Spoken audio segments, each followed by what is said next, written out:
गुजरातर अहमदाबाद आरंभ होइछि कांग्रेसर 84तम अधिवेशन।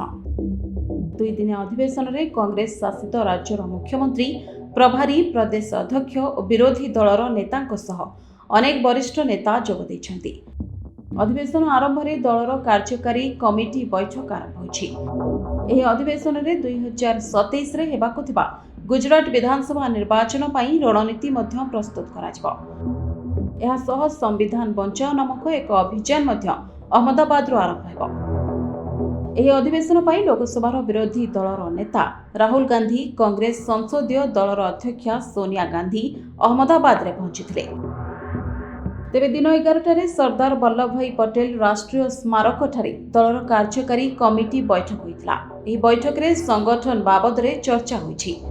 एहा सह निर्वाचन रणनीति नै मध्य आलोचना करा जायछि। अन्यपटे 2027 रे हेबाकु थिबा गुजरात विधानसभा निर्वाचन पई रोड मैप मध्य प्रस्तुत कराजिबो बोली आलोचना होइछि।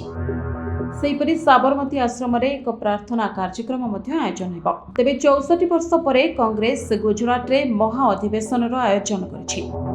स्वाधीनता परे प्रथम थर पई 1961 मसिया रे भावनगर रे दलर महा अधिवेशन होइतिला।